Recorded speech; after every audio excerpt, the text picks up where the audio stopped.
अस्सलामुअलैकुम, आप देख रहे हैं समा, मैं हूं रमीज अहमद। हेडलाइंस आपने जानी। सबसे पहले आपको बताएं कि MQM रहनुमा डॉक्टर इमरान फारूक कत्ल के 3 मुजरिम अंजाम को पहुंचे।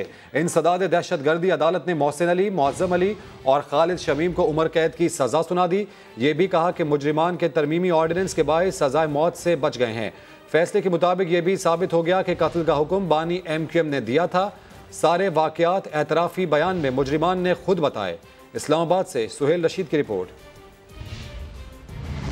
10 बरस पुराना हाई प्रोफाइल कत्ल केस इंसदाद दहशतगर्दी अदालत ने मोहसिन अली, मुअज़्ज़म अली और खालिद शमीम को उम्र कैद सुना दी। जेल में गुजारा गया वक्त सजा में शुमार होगा। मकतूल की अहलिया को तीनों 10-10 लाख रुपए मुआवजा और 2-2 लाख रुपए जुर्माना अदा करेंगे। फैसले के मुताबिक FIA ने शवाहिद से साबित किया कि इमरान फारूक के कत्ल का हुक्म बानी MQM ने दिया ताकि आइंदा कोई पार्टी की आदत के खिलाफ आवाज न उठा सके। हुक्म लंदन से 902 सीनियर रहनुमाओं ने पहुंचाया, जहां मोहसिन अली और काशिफ कामरान का इंतखाब मुअज़्ज़म अली ने किया। कत्ल मोहसिन अली ने किया, खालिद शमीम और मुअज़्ज़म अली ने मुआवनत की। बानी मुत्तहिदा समेत दीगर मुलजमान के दायमी वारंट गिरफ्तारी भी जारी। तीनों मुजरमान ने फैसला अडियाला जेल में वीडियो लिंक पेशी के दौरान, जबकि मुअज़्ज़म और खालिद की बेगमात ने कमरा अदालत में सुना। फैसले में करार दिया गया कि मुजरमान ने मादरे वतन का नाम पूरी दुनिया में बदनाम किया। वो मसाली सजा के मुस्तहिक हैं। उनके खिलाफ शवाहिद भी सजाए मौत सुनाने के लिए काफी हैं, लेकिन तरमीमी ऑर्डिनेंस के तहत बैरून मुल्क से हासिल शवाहिद पर सजाए मौत नहीं दी जा सकती थी। इश्तिहारी मुलजमान की केस फाइल दाखिले दफ्तर करते हुए अदालत ने उम्मीद जाहिर की कि पाकिस्तानी और बरतानवी हुकूमतें मफरूर मुलजमान को ढूंढ कर जल्द अदालत में पेश करेंगी। सुहेल रशीद, समा, इस्लामाबाद। इमरान फारूक को 10 बरस पहले लंदन में कत्ल किया गया। बरतानिया से 4 साल में शवाहिद मिले। मुकदमा 5 दिसंबर 2015 को दर्ज हुआ। मुलजिमान ने 7 जनवरी 2016 को मजिस्ट्रेट के रूबरू इकबाल जुर्म किया। फर्द जुर्म 2 मई 2018 को आयद हुई। इस केस में कब क्या हुआ, इस रिपोर्ट में जानते हैं। बड़े केस का बड़ा फैसला। अदालत ने 21 मई को दलाइल मुकम्मल होने पर फैसला महफूज किया था। 3 मुलजमान मोहसिन अली, मुअज़्ज़म अली और खालिद शमीम को गिरफ्तार किया गया था। इमरान फारूक कत्ल केस का ट्रायल 2015 में इस्लामाबाद में शुरू हुआ। 5 दिसंबर 2015 को मुलजमान के खिलाफ मुकदमा दर्ज कर लिया गया। 2 मई 2018 को मुलजमान पर फर्द जुर्म आयद की गई। मुलजमान ने 7 जनवरी 2016 को मजिस्ट्रेट के सामने इकबाल जुर्म किया, बाद में मुनहर्रिफ हो गए। इमरान फारूक कत्ल केस में बानी मुत्तहिदा, मोहम्मद अनवर, इफ्तिखार हुसैन और काशिफ कामरान को अदालत ने इश्तिहारी करार दे रखा है। MQM रहनुमा इमरान फारूक को 16 सितंबर 2010 को लंदन में कत्ल किया गया था। FIA को बरतानिया से शवाहिद हासिल करने में 4 साल लगे थे। बरतानिया ने मुलजमान को सजाए मौत ना देने की यकीन दहानी पर पाकिस्तान को शवाहिद फराहम किए थे।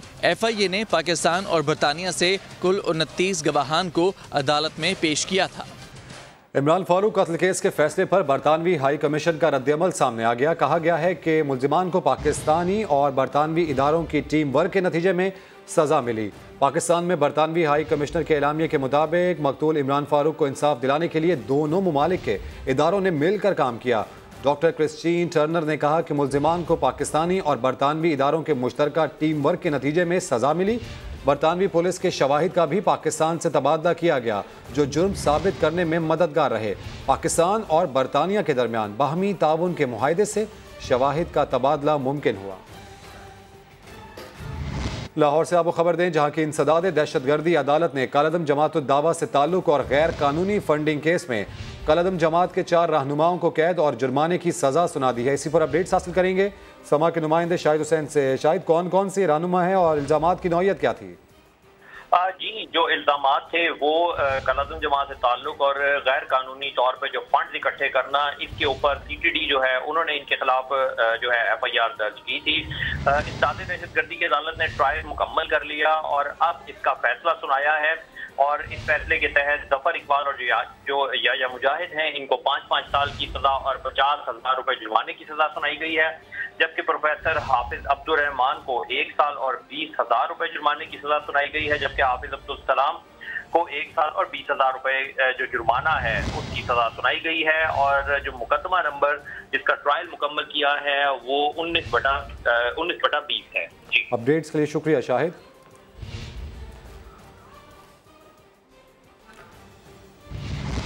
वज़ीर आला सिंध मुराद अली शाह ने कहा है कि विफाक ने 229 अरब रुपए कम करके सिंध के हुकूक पर डाका डाला।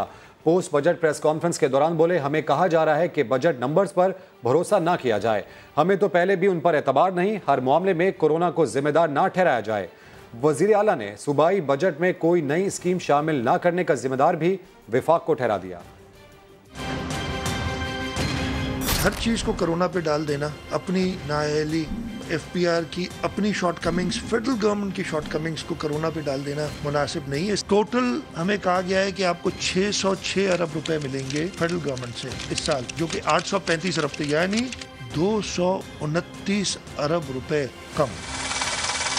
मैं इसको 229 अरब रुपए का डाका नहीं कहूँ तो क्या कहूँ। मैं शायद पहली बार ये एडमिट करूं कि मुझे बहुत ज़्यादा कॉन्फिडेंस नहीं है बजट नंबर्स पे। कलेक्शन कोई और करता है और कलेक्शन के जो वो नंबर्स दे, तो नंबर्स पे मुझे बहुत शदीद डाउट है कि ये पूरा कर सकेंगे या नहीं।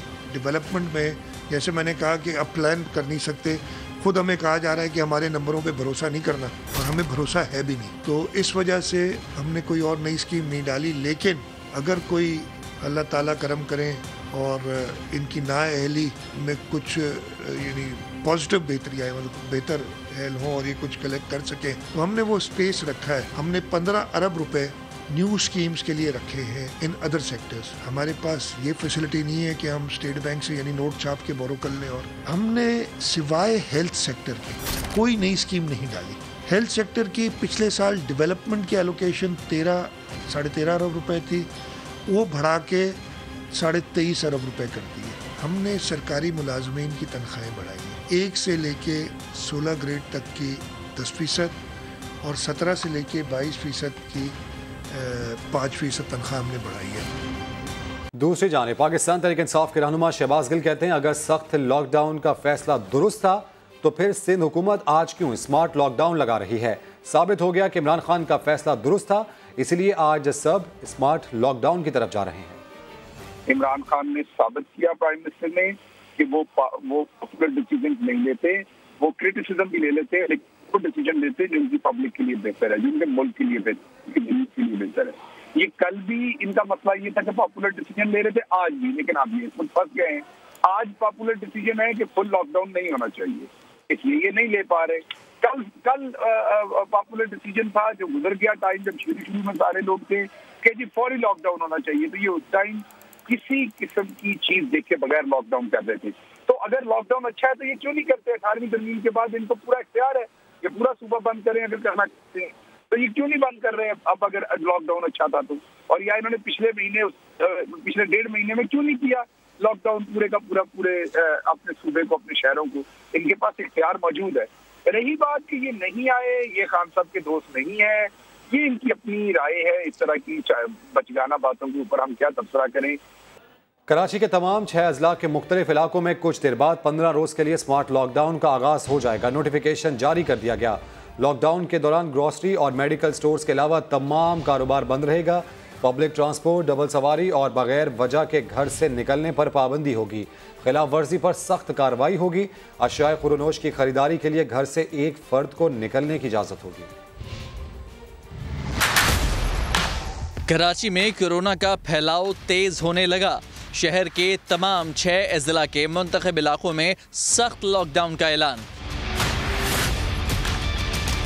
कमिश्नर कराची ने तमाम मुतासिरा इलाकों को सील करने का हुक्मनामा जारी कर दिया। तमाम मुतासिरा इलाकों में लॉकडाउन का इतलाक आज शाम 7 बजे से होगा, जो 2 जुलाई तक जारी रहेगा। मुतासिरा इलाकों में गुलशन इकबाल, गुलिस्तान जौहर, मलीर, खारादर, सदर, लियारी, बर्न्स रोड, खयाबान बदर, खयाबान महाफिज, मोहम्मद अली सोसाइटी, बहादुराबाद, ईसा नगरी, सोल्जर बाजार, मेट्रोविल, फ्रंटियर कॉलोनी और दीगर इलाके शामिल। लॉकडाउन के दौरान ग्रोसरी और मेडिकल स्टोर्स के अलावा तमाम कारोबारी और तिजारती सरगर्मियां बंद रहेंगी। पब्लिक ट्रांसपोर्ट, डबल सवारी और बगैर वजह के घर से निकलने पर पाबंदी होगी। अशिया खुरनोश की खरीदारी के लिए घर से एक फर्द को शनाख्ती कार्ड के हमरा निकलने की इजाज़त होगी। मुतासिरा इलाकों में मास्क पहनना लाजमी करार। मरीज के साथ सिर्फ एक तीमारदार को बाहर जाने दिया जाएगा। मुतासिरा इलाकों में होटल्स, रेस्टोरेंट से टेक अवे और फूड डिलीवरी भी बंद होगी। खिलाफ वर्जी पर सख्त कार्रवाई होगी। तो कोरोना को कंट्रोल करना है। कराची में सेलेक्टेड लॉकडाउन की तैयारियां मुकम्मल हो गई हैं। जिला जनूबी में बर्न्स रोड की सूरत हाल जान लेते हैं। समा के नुमाइंदे अली हफीज़ हमारे साथ होंगे, जबकि गुलशन इकबाल की सूरत हाल क्या है ये जानेंगे समा के नुमाइंदे साद साबरी से। अली हफीज़, सबसे पहले आपसे जानना चाह रहे हैं, कराची का इंतहाई अहम और मसरूफ़ इलाका है, ये किस तरह के मामलात यहाँ पर इस वक्त हैं और क्या मामलात होंगे अब से कुछ देर बाद? जी बिल्कुल, इस वक्त जो है बंस रोड पर तमाम दुकानें खुली हुई हैं, कारोबार जो है रवा दवा है, ट्रांसपोर्ट भी जो है सड़कों में मौजूद है। अब से यानी कि शाम 7 बजे जो है लॉकडाउन का आगाज़ होगा। कहा गया है कि पूरे इलाके को कॉर्डन ऑफ किया जाएगा, कर्नाटे लगा के बंद किया जाएगा, जिसके बाद जो है तमाम दुकानें बंद होगी। कोई भी जो है यहाँ पर आ नहीं सकता। अगर कोई शहरी भी घर से निकलेगा तो उसके पास NIC होगा, जो अद्वियात की दवा या खाने पीने की सामान लेके आ जा सकता है, जबकि जो टैक्सी है, रक्षा है और तमाम ट्रांसपोर्ट है वो भी इस इलाके में नहीं आ सकती। अगर हम डिस्ट्रिक्ट साउथ की बात कर लें तो खारादर है, बजीटा लाइन है, उर्दू बाजार है, MA रोड है और रंच लाइन के थोड़े इलाके जो हैं वो भी जो है लॉकडाउन होंगे। कराची में मजमूई तौर पर जो है 6 डिस्ट्रिक्ट के अंदर 43 यूनियन काउंसिल हैं जहाँ पर फैसला किया गया कि लॉकडाउन होगा। शाम 7 बजे लॉकडाउन शुरू होगा जो 2 जुलाई तक, यानी 2 बिल्कुल अली हफीज़, आप बता रहे हैं कि 43 यूनियन काउंसिल है जहाँ पर जिंदगी रुक सी जाएगी। साथ ही रहिएगा, साथ साबरी भी हमारे साथ मौजूद हैं। साथ जिस जगह पर आप मौजूद हैं यहाँ पर क्या मामला है इस वक्त? जी रमीज़, मैं इस वक्त मौजूद हूँ गुलशन इकबाल टाउन में और ज़िला शर्की का ये टाउन है। ज़िला शर्की में कोरोना वायरस के बढ़ते हुए केसेस को देखते हुए 17 को जो है वो सील करने का फैसला कर लिया गया, उनको हॉट स्पॉट करार दिया गया। इस वक्त लॉकडाउन स्टार्ट होने में सिर्फ 1 घंटा बाकी रह गया है और गुलशन इकबाल टाउन में जहाँ मैं इस वक्त मौजूद हूँ यहाँ सूरत हाल यह है कि कुछ दुकानें बंद हो गई हैं, कुछ दुकानें अभी भी खुली हुई हैं। लोगों की चहल पहल हमें सड़कों पर नज़र आ रही है, ट्रांसपोर्ट भी यहाँ पर चल रही है। इंतज़ामिया का ये कहना है कि जिन इलाकों को भी सील किया गया है वहाँ पर जो है वो पुलिस की निगरानी में और जो कानून नाफिज करने वाले इदारे हैं उनकी निगरानी में इस बात को यकीनी बनाया जाएगा कि बिला ज़रूरत जो है घरों से लोग ना निकलें और अगर इमरजेंसी सूरत में भी वहाँ से निकलते हैं तो सिर्फ उनके साथ एक जो है वो बंदा उनके साथ शामिल होगा। इस वक्त सूरत हाल ये है कि दुकानें आहिस्ता आहिस्ता बंद होना शुरू हो गई हैं, पर पब्लिक ट्रांसपोर्ट जो है वो सड़कों में नज़र आती है। 2 जुलाई तक ये सिलेक्टेड लॉकडाउन रहेगा उन एरियाज़ में जिन्हें हॉट स्पॉट करार दिया गया है। 15 रोज़ के लिए ये लॉकडाउन किया गया है।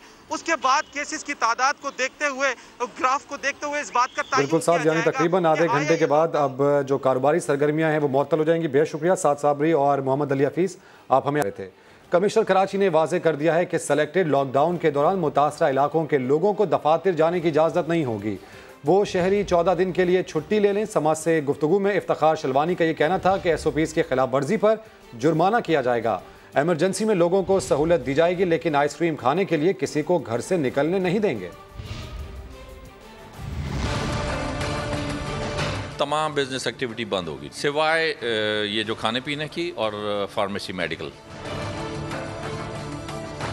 डिपेंड करता है ज़रूरी काम कितना ज़रूरी है। खुदा ना खासा कोई मेडिकल इमरजेंसी है, यस, लेकिन अगर किसी ने आइसक्रीम खाने जाना है, नो। सारे बंद हैं। उसमें अगर ऑफिसेज भी वहाँ अगर लॉकडाउन एरिया में हैं वो भी बंद होंगे। उसमें कोई मूवमेंट नहीं है इस 14 दिन के पीरियड में। अगर ऑफिस में काम कर रहे हैं उन्हें छुट्टी लेनी पड़ेगी 14 दिन की। वो जो ऑर्डिनेंस नया आया है उसमें उन्हें जुर्माना भी हो सकता है, उनके ऊपर और भी सख्ती हो सकती है, लेकिन मुझे उम्मीद है कि लोग हमारे साथ ताउन करेंगे और हमें इसकी नौबत नहीं आएगी। खुदा ना खास्ता कोई मजबूरी है और कोई इमरजेंसी है, डेफिनेटली जी हम फैसिलिटेट करेंगे। फ़िलहाल ये 14 दिन के लिए हमने किया है 2 जुलाई तक। जो हमारे हॉट स्पॉट्स थे जहां सबसे ज़्यादा मैक्सिमम आपको मालूम है कराची में केसेस बढ़ रहे थे, ऑफ कोर्स इसकी एक एंट्री और एग्ज़िट होगा। इस पे बैरियर्स लगेंगे, कहीं हमें कनातें लगानी पड़ेंगी गलियों में, वहाँ पुलिस, रेंजर्स, हमारी एडमिनिस्ट्रेशन ऑपरेट करेंगे। तो कराची में लॉकडाउन वाले इलाकों के रिहायशी दफातर नहीं जा सकेंगे। लाहौर और पेशावर में क्या सूरत हाल है जान लेते हैं अपने नुमाइंदगान से। दानियाल उमर और फयाज अहमद हमारे साथ मौजूद होंगे। दानियाल, सबसे पहले आपसे, पाकिस्तान का सबसे बड़ा शहर कराची है, यहाँ पर तो मामलात काफ़ी डिफरेंट है। लोगों को कहा गया है कि वो घर पर रुकें, दफातर भी ना जाए। लाहौर में क्या मामलात हैं इस वक्त? जी बिल्कुल, कराची में तो सूरत हाल है, लेकिन लाहौर में इतनी ज़्यादा सख्ती नहीं है, चूँकि जो इलाके 50 से ज़ायद यहाँ पे जो इलाके हैं जिनमें स्मार्ट लॉकडाउन के तहत उनको सील किया गया है, उनके रिहायशियों को अपने दफातर जाने की इजाज़त है। लाहौर के अंदर मुख्तलिफ इलाकों के अंदर जिनमें लाहौर के अंदरूने लाहौर के भी इलाके शामिल हैं, पोश इलाके भी शामिल हैं, उनके रिहायशी अपने अपने दफातर जा सकते हैं। लेकिन जो दफातर इन सीलशुदा इलाकों में आते हैं, यानी कि इन 50 मुकामात के अंदर अगर कोई दफ्तर मौजूद है तो वो दफ्तर खुल नहीं सकेगा 2 हफ्तों के लिए, और 2 हफ्तों के लिए उन दफ्तरों को जो है वो बंद कर दिया गया है। इन सीलशुदा इलाकों के अंदर सिर्फ़ और सिर्फ जो फार्मेसी है या ग्रॉसरी की दुकानें हैं उनको खोलने की इजाज़त दी गई है, लेकिन अगर कोई शख्स इन इलाकों के अंदर से अपने दफ्तर जाना चाहता है तो वो किसी भी नाके पर उसे रोका जाता है तो वो पुलिस को अपना ऑफिशियल कार्ड जो है वो दिखा के बता सकता है कि वो अपने काम पर जा रहा है, जिसके बाद उसे जाने की इजाज़त होगी। तो लाहौर के अंदर जो लॉकडाउन है वो इस कदर सख्त नहीं है जो सूरत हाल कराची की है। ठीक है, 50 मकामात है जिन्हें बंद रखा जाएगा। साथ रहिएगा। पेशावर की सूरत हाल क्या है जान लेते हैं समा के नुमाइंदे फयाज अहमद से। फयाज, KP हुकूमत ने इस तमाम तर सूरत हाल में क्या फैसले किए हैं?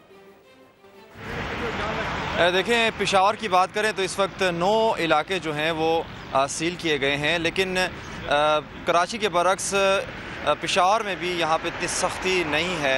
जिन इलाकों को सील किया गया वहाँ पर गैर मुतल्लिका अफराद को नहीं छोड़ा जा रहा। अगर कोई इस इलाके से मुतासर इलाके से ताल्लुक़ रखता है या दफ्तर है तो वो वहाँ पर जा सकता है अपना NIC कार्ड दिखाकर। इस तरह कुछ ऐसे इलाके हैं जहाँ पर मसरूफ़ तरीन बाज़ार जो हैं वो भी शामिल हैं, जैसे कि आसिया गेट है, डबगरी है, वहाँ पर भी दाखिली और खारजी को रास्तों को बंद किया गया है, लेकिन जो इंट्री और एग्ज़िट रास्ते हैं जो जाना चाहता है उनको वहाँ पर मुकम्मल इजाज़त है, NIC कार्ड दिखाकर वो वहाँ पर जा सकता है।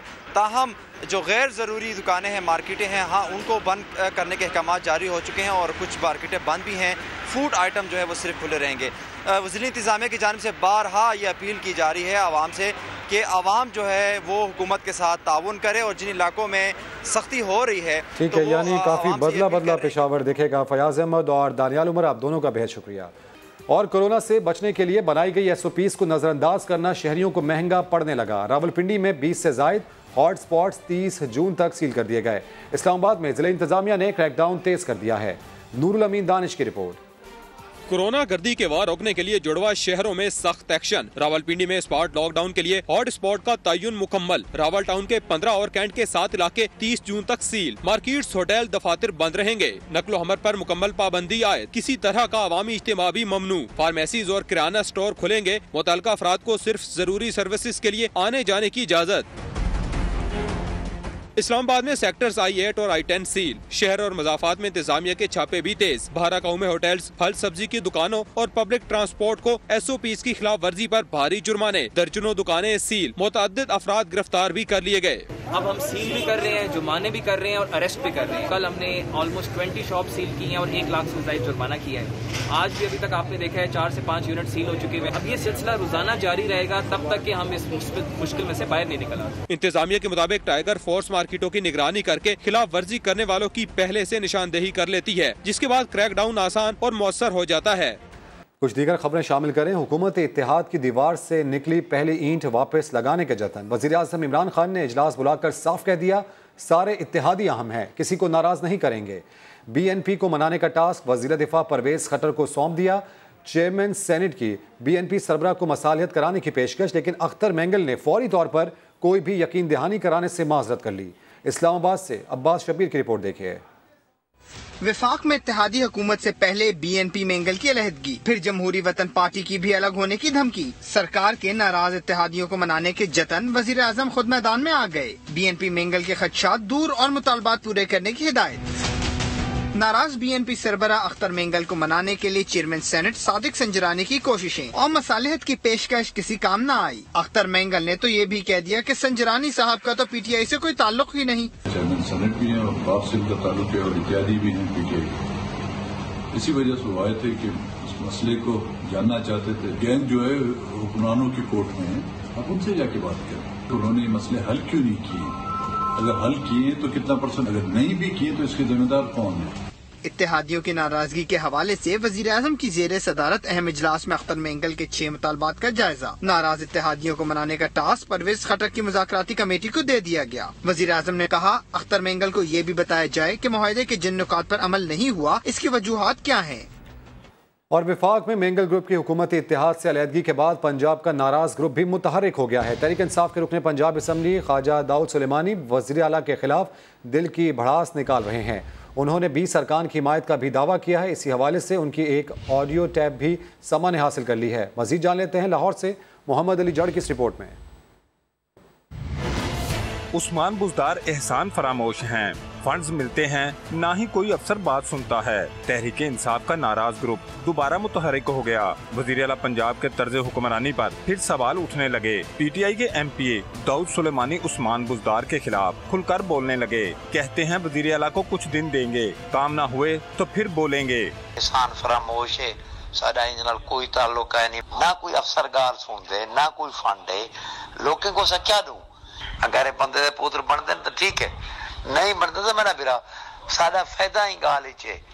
असा ही गाल आखन शुरू कर दूं जो भाई बड़ा गंदा आदमी है और ये मोहसन कुश है। समा से गुफ्तगू में दाऊद सुलेमानी ने दावा किया कि वज़ीर आला और ब्यूरोक्रेसी के रवैये से नाराज 20 अरकान उनके साथ हैं। हमारा तकरीबन 20 लोगों का है सुपरमेसी ऑफ पार्लियामेंटेरियन, उसमें MNA कोई नहीं है। वैसे MNA जितने भी हैं इधर के वो तकरीबन अक्सर इससे नाराज हैं। हमारे साथ जो है ना छीना साहब हैं, शाब खान सैयद है, कर्नल गजनफर साहब हैं, तैमूर लालिका हैं, सरदार मोहिउद्दीन खान हैं और इसी तरह चंद साहब हैं, हमारे काफी और दोस्त भी हैं। ख्वाजा दाऊद सुलेमानी की नाराजगी के बाद वज़ीर आला ने नाराज अरकान को मुलाकात के लिए बुला लिया।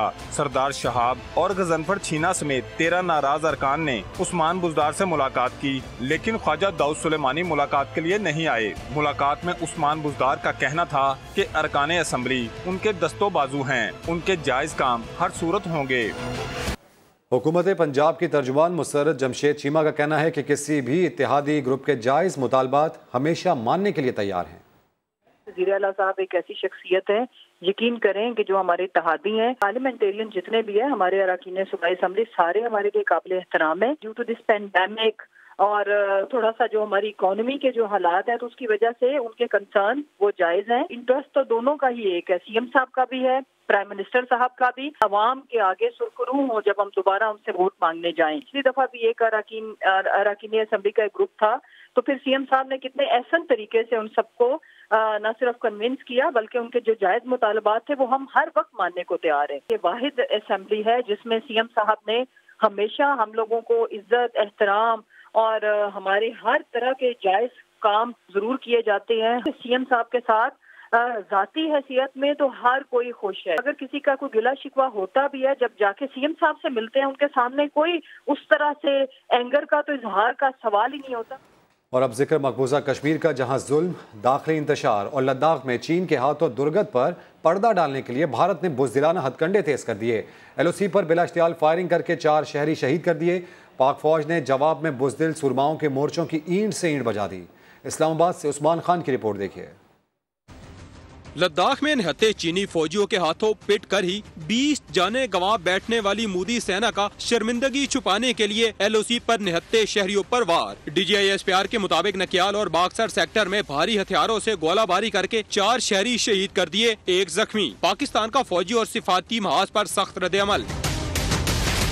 दफ्तर खारजा में भारतीय नाज़िमुल अमूर गोरे वाहलोवालिया की तलबी। LOC पर जंग बंदी की खिलाफ वर्जी की शदीद मुजम्मत। एहतजाजी मरासला भी थमा दिया। इससे पहले पाक फौज का भी बेकसूर शहरियों के जानी नुकसान पर भारत को मुंह तोड़ जवाब। गोला बारूद उगलने वाले मोर्चों को चुन चुन कर निशाना बनाया। दुश्मन के भारी जानी और माली नुकसान की भी इत्तलात। अस्करी क़यादत पहले ही दो टोक कह चुकी कि मकबूजा कश्मीर में भारतीय जुल्म सितम और इंतहा पसंद दहशतगर्द तंजीमों की खुल्लम खुला भारतीय हिमायत बेनकाब करने के साथ साथ मज़मूम भारतीय मकासद को नाकाम भी बनाया जाता रहेगा। जबकि दफ्तर खारजा की तर्जुमान आयशा फारूकी ने हफ्तावार ब्रीफिंग में कहा, सलामती कौंसिल में भारत के इंतखाब पर सवाल या निशान है। सलामती कौंसिल की साख और जवाब के लिए मसला कश्मीर एक कसौटी की मानद है। भारत अब तक सलामती काउंसिल की करारदादों की खिलाफ वर्जी पर डटा हुआ है, जिनमें कश्मीरियों के हक के खुद इरादियत को तस्लीम किया गया है। Council shall act in accordance with the purposes and principles of the United Nations. This is the touchstone for the Council's credibility and legitimacy. India stands in flagrant violation of several resolutions of the Security Council that prescribed a UN-supervised plebiscite to enable the people of Jammu and Kashmir to exercise their fundamental right to self-determination. India's gross and systemic violations of human rights in the Indian-occupied Jammu and Kashmir have been extensively documented by international human rights and humanitarian organizations, as well as the Office of the High Commissioner for Human Rights in its successive reports.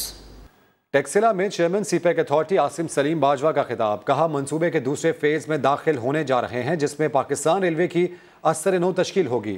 Peshawar से Karachi railway track बिछाया जाएगा, crossings पर underpasses भी बनाए जाएंगे।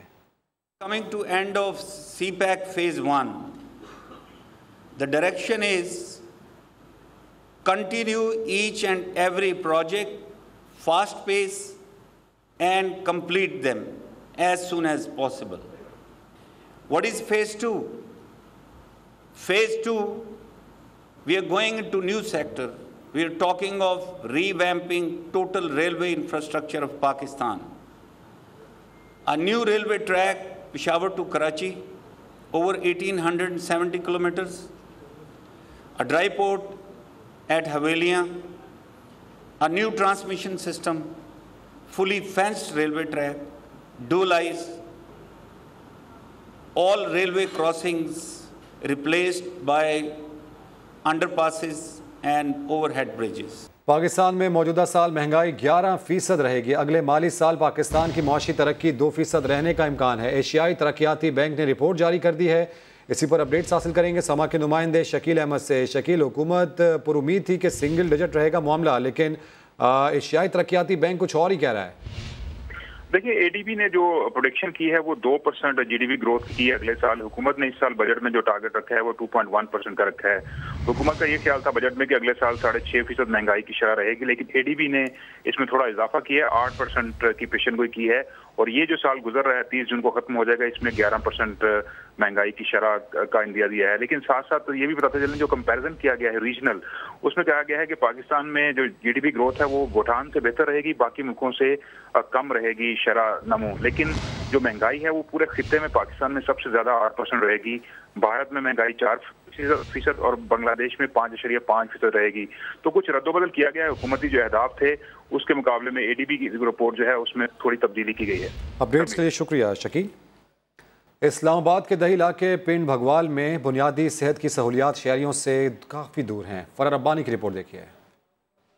हिफाजती kits और चश्मा लगाए एम्बुलेंस चलाती ये हैं खवातीन मसीहा, जो कोरोना के माहौल में भी घर घर जाकर लोगों को इलाज की सहूलियात मुहैया कर रही हैं।